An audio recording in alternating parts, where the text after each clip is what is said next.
dancing. For GRTS News, I am Fatou Jassi. Over 3,000 West African troops jet into northern Mali days after Paris deployed 1,400 soldiers to the country's north. And U.S. President Barack Obama calls on Congress to pass a new law banning assault weapons. This as the fallout from the Newtown, Connecticut massacre still rumbles in Washington. We'll be back with these and other stories after this break.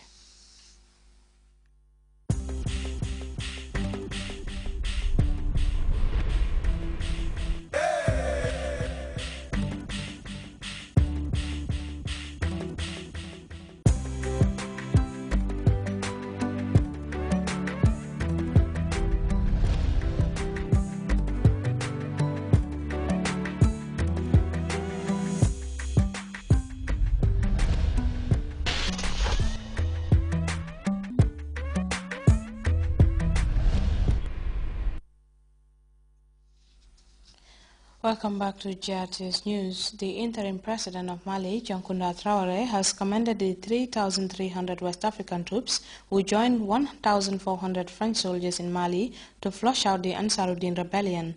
As we hear in the CFI report, the Islamists appear to be more resilient and better armed than previously thought. Meanwhile, ECOWAS chairman Alassane Ouattara has traveled to Germany to drum up more support from other European countries. They are to join the 1,400 French troops already deployed against the Islamist insurgents. President Traoré expressed his gratitude to the troops and said that their contribution was crucial in the campaign to win back the north. The combat which we are carrying out together, we shall win, because it is a just combat, and because we cannot lose. The reinforcements have reassured Malian authorities. The Islamist rebels have proved to be more resilient and better armed than previously thought. All units are present and being reinforced every day. I believe we have reason to be hopeful.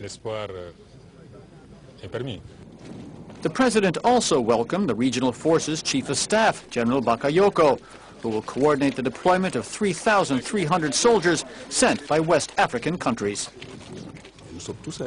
We're used to this. We're ready for them. We know what to do. Nigeria, Niger, Chad, even Côte d'Ivoire are used to it. It's a question of training and of carrying out the operation. That's all. While France sends further reinforcements, Alassane Ouattara, the Ivorian president and chairman of ECOWAS, is in Germany in an effort to drum up support from other European countries.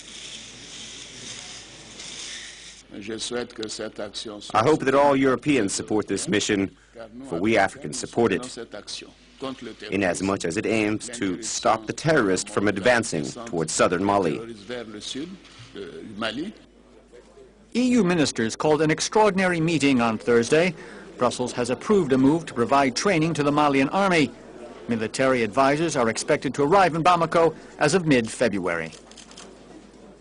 Well, Senegalese President Macky Sall has warned against the infiltration of Islamists who masquerade behind the Islamic faith, saying a handful of extremists should not hold a vast majority to ransom. The Senegalese leader's address points to the spillover effect of the scenario in Mali after Senegal contributed a battalion of 500 soldiers to the troops in Mali. At a ceremony in a theatre in Dakar, the President of Senegal, Macky Sall, made an address to the nation. Senegal is contributing a battalion of 500 soldiers to the conflict in Mali, and the President warned of the threat of Islamists. We must remain vigilant in our towns and villages, because there are infiltrations in the name of Islam. We are seeing the arrival of foreign preachers. They must be denounced. The authorities must be informed so that coercive measures can be taken immediately. The President of Senegal insisted that the Muslim religion should not be confiscated by a small number of extremists. Senegalese imams also oppose Islamist actions in Mali. We really regret what is going on in Mali, and we don't want this for Malians. We also fear that it will spread to Senegal. We regret this situation. The crisis in Mali is a key topic in Senegal. The Senegalese, just like Mali's other neighbours, are all too aware that they will be directly affected by events in Mali. The Senegalese realise that they run a risk of the kind of attack that took place in Algeria. All the news services within ECOWAS must share news and information.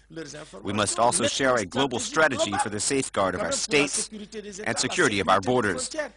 And from this viewpoint, we also need support from the international community. Little by little, the Islamists are bringing West African countries into a conflict that they try to avoid. But if West African countries are to stop Islamist attacks, they have to take action. U.S. President Barack Obama faces a pushback on his plan to reduce gun violence. Barack Obama laid out his proposals on Wednesday, which came in the aftermath of last month's mass shooting in Newtown, Connecticut. Obama signed 20 executive actions, which among others stiffen existing background checks on gun buyers and support school safety. He also called on Congress to pass a new law banning assault weapons and restrict high-capacity magazine rounds. But getting Congress to will be more difficult. CNN's Dana Bash examines the battle ahead. President Obama knows the fate of his new gun control agenda depends on the other end of Pennsylvania Avenue. To make a real and lasting difference, Congress too must act. And Congress must act soon. The president also knows his first hurdle is his own party, persuading many fellow Democrats from conservative pro-gun states to take a big political risk. One of those historically skeptical gun-owning Democrats is Senate Majority Leader Harry Reid, but he released a carefully worded statement signaling an open mind. I am committed to ensuring that the Senate will consider legislation that addresses gun violence and other aspects of violence in our society early this year. Another gun-owning Democrat is the Senate Judiciary Chairman, who announced he will hold this year's first congressional hearing on guns. Spare me symbolic arguments. Let's have a constructive discussion about how better to protect our communities from mass shootings or respecting the fundamental rights guaranteed by our Supreme Court.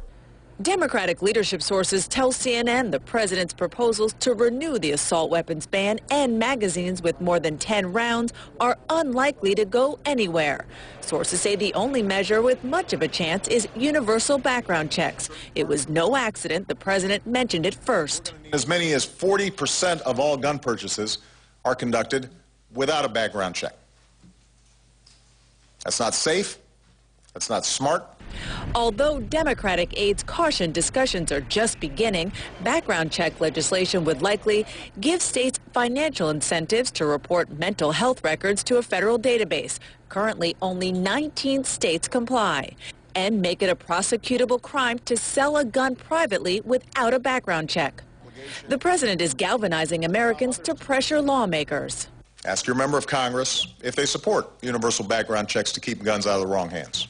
And if they say no, ask them why not. That question is already going to reluctant Democrats, like North Dakota freshman Senator Heidi Heitkamp.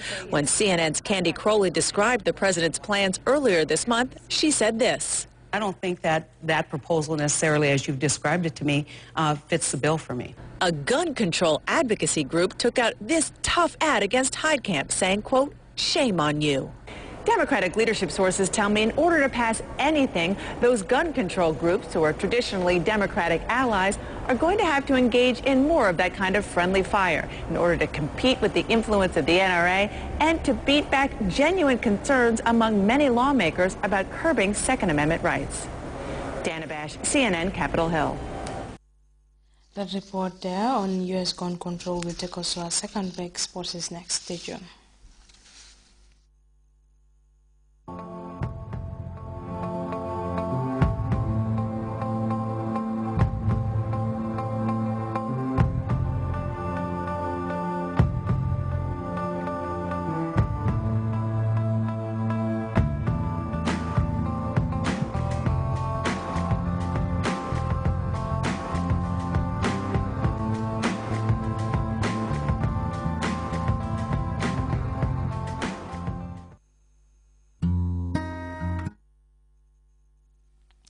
Welcome back to Grts News.